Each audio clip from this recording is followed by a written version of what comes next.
O ano era 358 a.C., e o lugar era o norte da Grécia, na costa da Macedônia. O contador de histórias Iolaus de Atenas havia sido aprisionado por piratas. E ele estava tentando ganhar tempo contando as histórias de seu herói preferido, seu tio Hércules. O pai dele era Zeus, o rei dos deuses, mas a mãe era Alquimena, uma mulher da terra. A rainha de Zeus, a deusa Hera, viu o filho bastardo deles como um insulto ao reino e tentou matá-lo. Mas Hércules tinha o DNA do pai e era quase indestrutível. Quando ele se tornou um homem, os deuses, para prová-lo, mandaram Hércules realizar 12 trabalhos.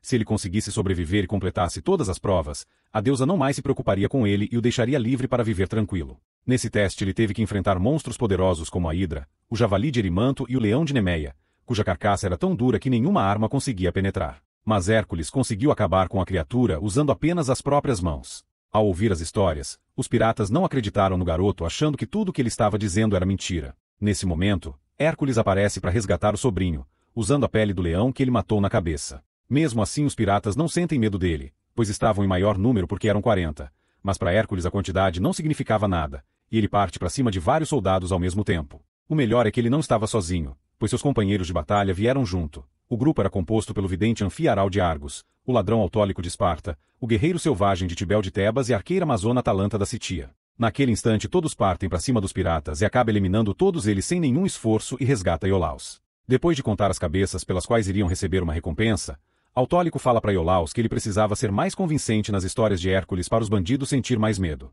Naquele momento, Anfiaral recebe uma visão das chamas. Elas revelavam que um guerreiro leão e um corvo vão se juntar em uma aliança, e vão lutar em um mar de corpos. No dia seguinte todos vão para uma taverna comemorar a vitória. Hércules conta para Autólico que queria ir para as terras além-mar para poder conseguir encontrar paz e queria levar Tideu com ele, já que ele era o único que conseguia controlar sua crise de fúria. De repente, a taverna fica em silêncio quando um grupo de soldados entra trazendo a princesa Ergênia da Trácia, que pede para Hércules e seus soldados irem até o palácio para ouvir a proposta do rei, dizendo que a proposta era boa e eles seriam bem recompensados por ele. Iolaus vê que os escudos dos guardas possuíam um corvo como símbolo, e como ele era o mesmo símbolo de Hércules, isso batia corretamente com a profecia de Anfiaral. Ao chegar na fortaleza, Hércules não consegue deixar de observar um monte de refugiados atrás dos muros. Eles são recebidos pelo general Citacles, que é o líder do exército trácio, e ele parece não gostar muito da presença de Hércules. E também pelo motivo do filho de Ergene, Ários, gostar muito do herói e saber de todas as histórias que contavam sobre ele. Enquanto eles subiam as escadas rumo ao interior do palácio, Hércules se lembra de um acidente que aconteceu 3 anos antes, em uma festa no palácio quando ele matou um homem por engano. Aqueles homens estavam fantasiados de lagartos em homenagem ao rei e mesmo assim Euristeu de Atenas o declara como herói na frente de uma multidão enorme que clamava o seu nome. Em seguida a memória de Hércules fica perturbada quando aparecem imagens da esposa e filho sendo assassinados, e Hércules tenta ignorar isso ao máximo e focar no presente. O grupo se encontra com Lorde Cutis, rei da Trácia, que provoca Anfiaral por ele não conseguir interpretar corretamente o futuro, exceto a própria morte. Em seguida ele condena as habilidades de Atalanta só por causa de seu gênero, mas ela logo dá um show e derruba os capacetes dos guardas com suas flechas. O rei Cotes convida todo mundo para jantar e conta sobre os problemas que estão enfrentando. O país estava no meio de uma guerra civil contra um guerreiro poderoso chamado Rezo, que dizem que ele possuía um exército de centauros. O rei mostra para Hércules todos os refugiados que chegam todos os dias depois que Rezo queima suas aldeias, e comenta com ele que perdeu a maior parte dos soldados na batalha, sobrando apenas os fazendeiros que viviam no campo. Em seguida a princesa explica para ele a melhor forma de trazer paz para os reinos, e acaba convencendo Hércules a aceitar o serviço. No dia seguinte, Hércules e seus soldados começam a treinar os fazendeiros para eles se prepararem para a batalha, começando pelo treino do muro de escudos, que era a melhor forma de se defender. Algumas horas depois, Hércules se encontra de novo com Cutis, que possuía informações privilegiadas sobre seu inimigo, graças a um de seus espiões, Finéias. O tirano iria atacar a tribo dos Beste no centro da Trácia em 6 semanas, e Cutis queria aproveitar a oportunidade para marchar até o local para detê-lo, antes que ele consiga alcançar a tribo. Hércules não concordava com ele, e fala que os camponeses precisavam de mais alguns dias de treinamento. Mas Cutis não dá ouvidos a ele e manda os soldados se preparar. Quando eles chegam à vila, percebem que chegaram tarde demais. Rezo já tinha chegado antes e acabado com tudo. A cena de destruição que eles acabam vendo, batia exatamente com a visão que Anfiaral teve. Mas eles percebem que algo estava estranho, porque alguns corpos claramente estavam apodrecendo devido estar ali há dias, mas havia outros no chão que ainda estavam frescos. De repente ele se levanta e os atacam porque tudo aquilo era uma emboscada. Percebendo que aquela tribo estava sob o controle de seus inimigos, Hércules manda seus soldados formarem um muro de escudos em volta de Cutis. Enquanto ele e sua equipe se preparam para a batalha, o líder da tribo queria desafiá-lo homem a homem. Hércules de forma discreta quebra a ponta de uma das flechas de Atalanta. E quando o líder da tribo se aproxima, ele o acerta com um golpe usando a flecha, fazendo o homem cair dando apenas um golpe. O exército acha isso extremamente fascinante, e eles começam a acreditar que os deuses estão do lado deles. Uma grande batalha começa naquele lugar. A equipe de Hércules mata o maior número de inimigos que consegue, mas como são muitos que apareciam, rapidamente eles conseguem derrubar o muro de escudos. Então eles bolam um plano simples. Hércules e Anfiarau pegam suas carruagens e começam a dirigir em círculos ao redor da muralha de soldados, empurrando e matando os membros da tribo inimiga no caminho. Os soldados que sobraram aproveitam essa chance para atacar, mas os membros da tribo percebem que estão derrotados e fogem. Rezo não estava entre os mortos, e logo em seguida eles avistam um monstro que era visto no alto da colina. Hércules diz a Cutis que perder metade do seu exército é culpa dele, porque ele tinha avisado que os fazendeiros ainda não estavam preparados para a batalha, e Cutis acaba concordando em dar mais tempo para o treinamento. Enquanto isso, o general Citacles queria matar Finéias por ele tê-los levado para uma armadilha, mas Autólico não permite e fala que agora seria o responsável em comandar os espiões. Mas em seguida ele ameaça Finéias, avisando para não cometer outro erro. Momentos depois, a princesa Ergenia aparece com alguns curandeiros e é levada para a tenda onde Hércules estava, para ninguém perceba que ele estava machucado e com o sangramento que teve por causa de um ferimento que sofreu durante a batalha. Depois que ela sai para ele descansar, Hércules sonha com mais uma memória de sua família, os corpos da esposa e dos filhos, as mãos dele cheias de sangue e o rei Euristeu exilando.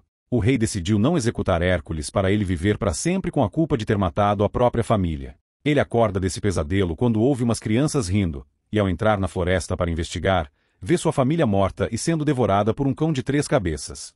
Hércules rapidamente se prepara para atacar a fera, mas em seguida aparece no sonho Tidel e o traz de volta à realidade, fazendo ele perceber que estava só imaginando coisas. Quando o dia amanhece, Anfiarau já estava sabendo o que aconteceu com Hércules, porque sabia que não era a primeira vez que ele teve esse tipo de pesadelo. Ele diz que Hércules precisava terminar esse último serviço e enfrentar o cão de 3 cabeças para poder ter paz, mas Hércules achava que ele estava só pirando. Enquanto os dois guerreiros continuavam conversando, a princesa Ergenia se aproxima do resto da equipe para descobrir a verdade sobre a história da sua esposa e filhos. Eles explicam que ninguém sabia a verdade. Um dia eles encontraram Hércules sozinho, rodeado pelos corpos da família dele. Em cada uma das suas caminhadas, ele encontrava um dos membros da equipe e mostrava compaixão por eles, conquistando a lealdade deles. Ele era tão bom no que fazia que ninguém conseguia acreditar que ele podia ser mortal. E foi assim que a equipe decidiu inventar diversas histórias para ajudar eles a conseguir diversos trabalhos. Eles acham que o que aconteceu com ele foi uma raiva de sangue, que era algo normal que perturbava a cabeça dos guerreiros. A partir daquele dia, Hércules e sua equipe colocam o exército de Cutis numa rotina de treino bastante rígida. Eles ganham armaduras e armas igualzinhas de Hércules e aprendem diversas formas de ataque, principalmente o combate corpo a corpo. Enquanto isso, Iolaus observa tudo de um lugar escondido, treinando secretamente. Na manhã seguinte, Finéias volta com novas informações para o rei. Ele fala que Rezo estava perto do Monte Asticos com um exército de centauros, e Hércules queria lutar com ele naquele lugar, antes que avance mais território adentro.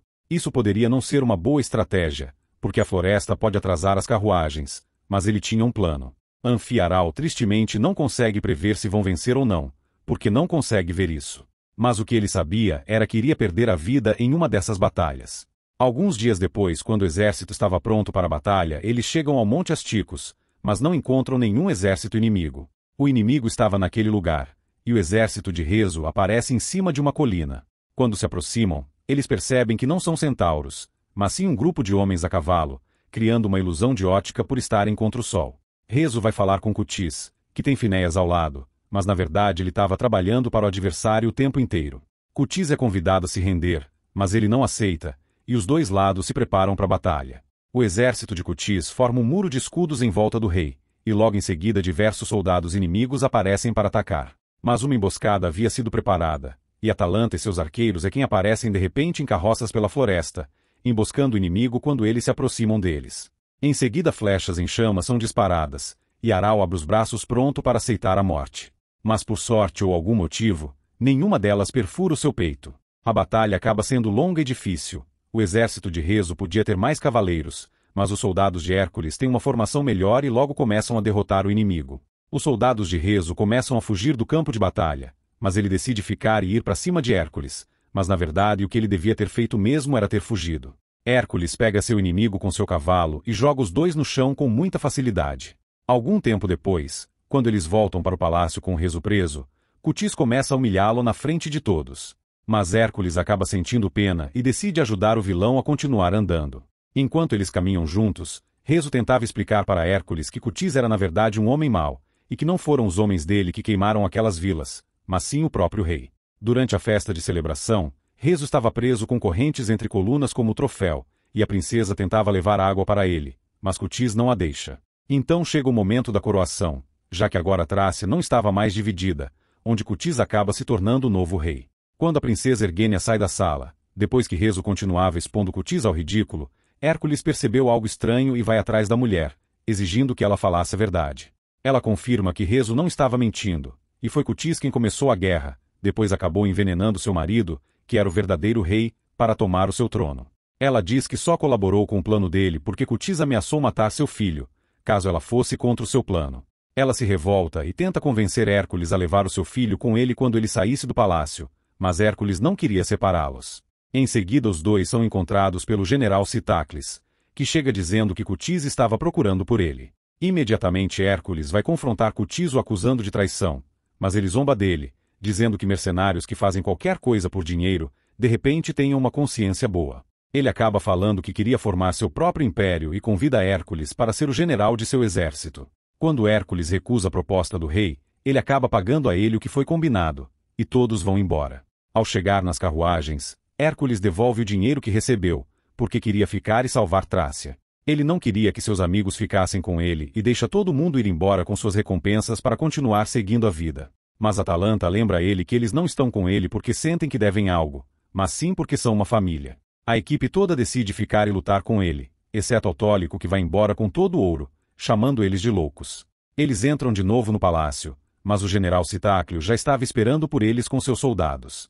Após eles entregarem as armas, Citaclio também fala para o rei, que ouviu Argênia pedindo para Hércules levar seu filho embora. A seguir Cutis pega o filho de Ergênia enquanto ela é levada como prisioneira, e o garoto se aproxima de Hércules para abraçá-lo, e sem ninguém perceber, devolve para ele o dente do leão, antes que o rei o leve de volta segurando seus cabelos. Hércules é espancado enquanto tentava salvar a criança e acorda algumas horas depois acorrentado a uma parede. Em seguida ele vê o cão de 3 cabeças bem na sua frente, e conforme seus sentidos ia melhorando, ele vê que na verdade, são 3 lobos que ele já tinha visto antes. Na verdade eles pertencem ao rei Euristeu, que em seguida entra na sala com Curtis, revelando que os dois haviam feito uma aliança e planejaram trabalhar juntos para dominar toda a Grécia. Ao ver seus amigos presos em jaulas ao redor, Hércules começa a recuperar sua memória. O monstro sempre foi uma ilusão imaginária que ele tinha em sua cabeça. O que ele viu naquela noite 3 anos atrás, foram os lobos que atacaram sua família, depois que Euristeu colocou um sedativo na bebida dele. Euristeu admite que foi ele, e que fez isso porque não gostava de como o povo aclamava mais o nome de Hércules do que o dele. Ele teve muita inveja e sentiu seu reinado ser ameaçado, e por esse motivo ele precisava acabar com ele. Ele diz que um homem ambicioso pode ser comprado, mas alguém como Hércules, que não queria um trono, era uma ameaça. Cutis manda os soldados tirarem Ergênia da jaula para ser morta, e Hércules não podia fazer nada por estar acorrentado. Mas Anfiarau lembra ele de que todo mundo ali contava com ele, e que ele também precisava acreditar em si mesmo. Depois de ouvir essas palavras, Hércules se lembra de quem realmente ele era, e reúne todas as suas forças para arrancar as correntes da parede e ir salvar a Ergênia. Em seguida, Curtis manda soltar os lobos para acabar com ele. Enquanto isso, Ergênia pega o machado que ia ser usado para matá-la e começa a abrir as portas das jaulas. Os lobos vão para cima de Hércules, mordendo e ferindo ele em várias partes do corpo, mas ele um por um consegue matá-los. Ele joga os lobos para longe e apunhala o último com o dente do leão, finalmente completando sua última missão. A Ergênia liberta todo o grupo e eles pegam algumas armas que tinham sido deixadas pelos soldados, enquanto Hércules mostrava sua força de novo, levantando uma porta de metal que permitia que eles fujam da masmorra. Enquanto subiam as escadas, os soldados tentam detê-los, mas eles não têm problema em lutar e abrir caminho. Quando uma lança em chamas é atirada contra eles, Anfiarau achava que seu momento havia chegado e abre os braços para aceitar sua morte. Mas Hércules pega a lança e mata um soldado com ela, salvando seu velho amigo. Enquanto o grupo elimina os soldados que sobraram, Hércules vai atrás de Euristeu, que começa a inventar várias desculpas sobre o que aconteceu com a família dele, como falar que foi manipulado por Curtis. Ele ainda tenta dar ordens para Hércules como se fosse o rei e até oferece grana, Mas Hércules nem estava se preocupando com isso. Ele agarra Euristeu pelo pescoço, joga ele no trono e apunhala com a própria adaga, e conseguindo finalmente vingar a morte da família. Agora Hércules podia seguir em frente e encontrar a paz tanto procurada. Logo em seguida ele é laçado por um chicote em volta do pescoço, e era Citacles que o joga para trás e se prepara para matá-lo. Mas ele acaba sendo apunhalado por Iolaus, que veio de surpresa por trás. Depois de finalmente chamar seu sobrinho de guerreiro, os dois se juntam ao grupo que havia resgatado Reso e saem do palácio. Mas quando saem para fora, Cotis estava esperando todos com um grande exército. Para garantir a vitória, o filho de Ergênia estava sendo mantido como refém, e Cotis ameaçava matar o garoto se Hércules não se entregar. De repente, o soldado cai morto por causa de uma faca arremessada, e era Autólico, que voltou para ajudar. Quando o menino fica livre, ele corre para os braços da sua mãe enquanto uma luta se inicia. Tideu entra na frente para protegê-lo das flechas que vinham em sua direção. E depois que o menino consegue ser resgatado, Tideu consegue matar a maioria dos arqueiros, mas também leva muitas flechadas. Enquanto os outros derrubam os braseiros para criar uma parede de fogo entre eles e o exército de Cotis, Hércules pega Tideu nos braços e o vê morrer, depois de ele ter dito a única palavra que falou em toda a vida, o nome de Hércules. O exército de Cotis começa a avançar assim que a maioria da chama se apaga, e Hércules só vê uma maneira de pará-lo. Usando sua força incrível mais uma vez, ele empurra uma estátua gigante que estava em sua frente, que se quebra em centenas de pedaços, esmagando vários soldados e jogando para longe com o impacto. Agora com o rei morto, um por um, os soldados começam a se ajoelhar para Hércules e gritar o nome dele, aceitando ele como novo líder. E assim termina Hércules, filme de ação e fantasia de 2014. Este é o Prime Resumo, e se você gostou desse vídeo não deixe de comentar aqui embaixo, aproveite também e deixe o seu like. Espero você no próximo vídeo, até mais!